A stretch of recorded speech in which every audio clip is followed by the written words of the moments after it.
On this Tuesday night, winter blackout. Thousands of Canadians without power face another frigid night as casualties climb in Buffalo from the blizzard of the century. Europe's new hotspot. What's keeping Serbia and Kosovo from fighting, at least for now? Lies and deception. The man elected to U.S. Congress who admits he made up his credentials. Global National with Donna Friesen. Reporting tonight, Chris Galis. Good evening and thanks for joining us. For many Canadians, it has been a holiday season for the history books as extreme weather continues to dominate the final days of 2022. On the West Coast, the second of two post-Christmas storms is bringing heavy rain and extremely high king tides.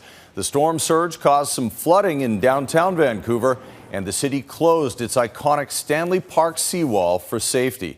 Back east, utility crews are still working to restore power to thousands of people in Ontario, Quebec, and New Brunswick following fierce winter storms there. Mackenzie Gray has the latest. The lakefront homes in Crystal Beach, Ontario, transformed into an apocalyptic, icy scene. The mist from the massive waves coming off Lake Erie forming immense icicles, crippling the community.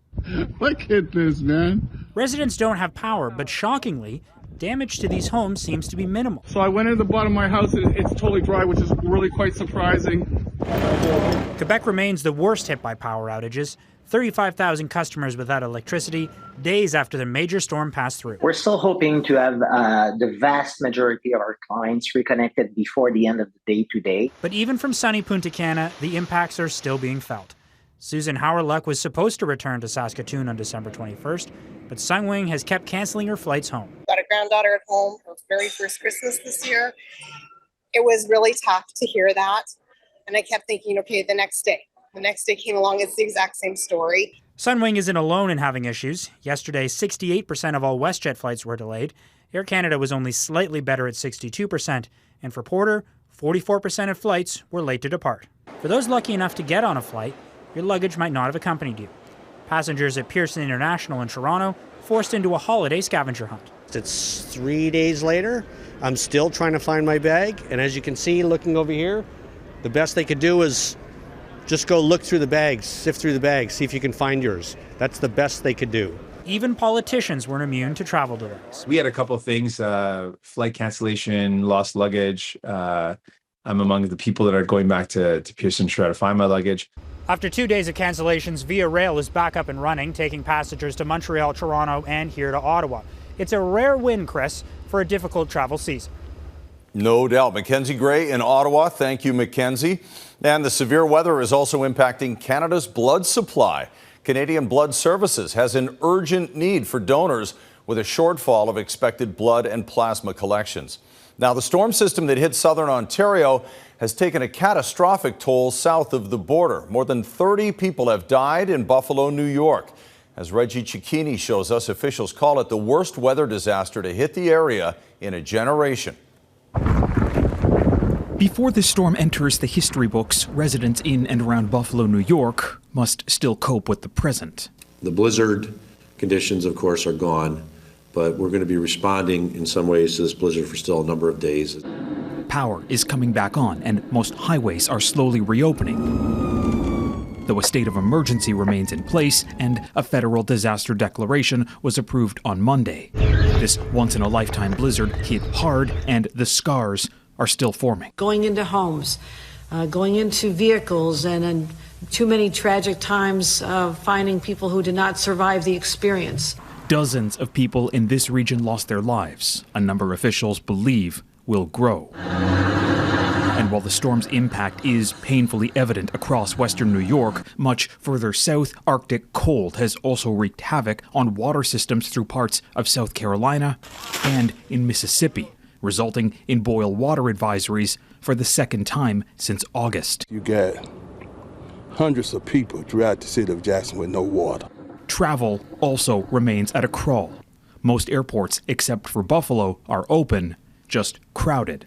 And while airlines are slowly coming around, we do not have rebooking options. Southwest Airlines is far behind, canceling thousands of flights Monday and Tuesday due to inundated scheduling systems. We end up with flight crews and airplanes that are out of place and not in the cities that they need to be in. Our processes, our IT, our infrastructure just wasn't there to support the operation. And unfortunately, our customers are bearing the brunt of it. There will now be a federal review into the airline's operating procedures. Little solace to those left behind by a storm many will try to, but few will likely forget. Reggie Cecchini, Global News. We have some breaking news for you now. An Ontario provincial police officer has been shot and killed and 2 suspects arrested. It happened during an altercation in Hagersville, Ontario, south of Hamilton this afternoon. Sources say the officer was shot after stopping a vehicle that had been reported missing. Police now have a man and a woman in custody. Pressure is growing on Ottawa to change Canada's criminal code to define femicide, the murder of women because they're women. According to the Canadian Femicide Observatory, 173 Canadian women were killed by violence in 2021, up from the year before. And as Neetu Garcha reports, critics say little is being done to stop the violence. These are the names of murdered women from across Canada, including at least 10 killed by their male partner or ex-partner in BC. There were women in the community, and we don't want them to be forgotten. Organizers of this vigil say the criminal justice system failed to prevent violent crimes which involved repeat offenders who were released and failed to obey conditions of no contact. Often, little is ever known about these victims. We don't know the name of the women. We do not know who killed them, so we want the Chief Coroner of British Columbia to release to the public every time a woman is murdered by her male partner. In Montreal, police are investigating a possible murder-suicide after a man and woman were found dead in an apartment building Tuesday morning. Police say the woman's body showed signs of violence, and it appears the man took his own life. We see year after year more women murdered than previous years. Megan Walker is a member of the London Police Services Board in Ontario. She's leading their effort to push Ottawa to define femicide in the criminal code. How many is enough for people to take notice? And so it's just absolutely tragic, and it needs to change. The United Nations lists at least 15 countries which have recognized femicide as a distinct criminal act.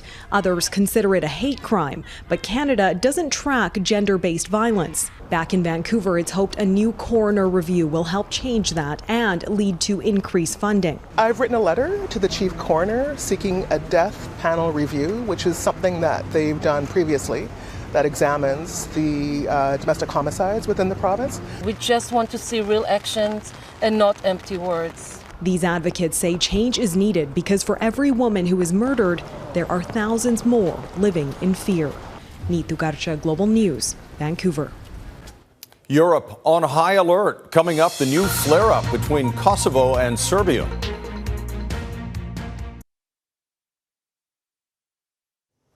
A new conflict is brewing between Serbia and Kosovo. In recent weeks, barricades were built inside ethnic Serb areas of Kosovo. Serbia put its army on high combat alert in response. Redmond Shannon reports on the recent events contributing to the tension. The Serbian army patrols its border with Kosovo, a border Serbia doesn't formally recognize. On the Kosovan side, ethnic Serbs, who make up 6% of Kosovo's population, set up more roadblocks as part of the recent escalation of tensions in Europe's newest nation. NATO's KFOR peacekeeping troops say they are investigating the firing of gunshots on Christmas Day, although no one was hurt. Kosovo declared independence from Serbia in 2008. It is mostly ethnic Albanian with pockets of ethnic Serbs. Serbia does not recognize its status, neither do Russia or China. Sačuva mir. The head of the Orthodox Church in Serbia calls for peace as he meets with the country's president. Samo da znamo. Alexander Vučić says the West and Kosovan Albanians want to see Serbs killed. He has again put his armed forces into high combat readiness. That in response to Kosovo's Prime Minister saying his government will remove the barricades unless KFOR troops do so. Should the Kosovo authorities decide to do something like that, there is a question as to whether this is going to lead to further escalations. Obviously, we hope that is not going to be the scenario.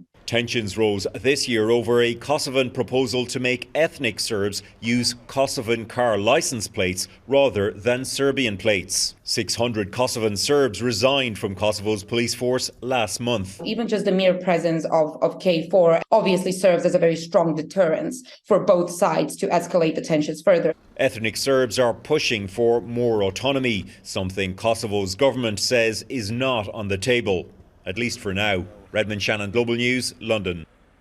The liar elected to U.S. Congress just ahead, plus the impact of new attacks from Russian forces against Ukraine.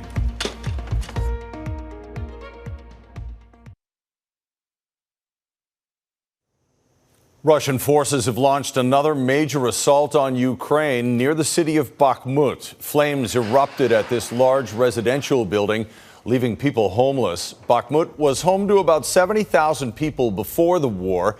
It's now mostly a bombed-out ghost town. Russian President Vladimir Putin claims he's ready for talks to end the war, but Ukraine and the West believe it's a ploy to buy time after multiple military losses. Taiwan is extending mandatory military service from 4 months to 1 year as tensions grow with China. The country is bolstering its defense in the event of an attack from Beijing. China is ramping up pressure on Taiwan to assert its sovereignty claims. Taipei, which rejects Beijing's claims, reported the largest ever Chinese incursions around the island yesterday. Newly elected U.S. Congressman George Santos has admitted he lied about his qualifications during his successful campaign for a seat in the House of Representatives. Santos, a New York Republican elected in November, confirmed that some of the key findings of a New York Times investigation into his background were correct. He acknowledges he didn't graduate from college and made misleading claims that he worked for 2 high-profile Wall Street firms. Santos says he's still determined to take the oath of office on January 3rd. Gone but not forgotten. Next, remembering one of Canada's top-selling cookbook authors.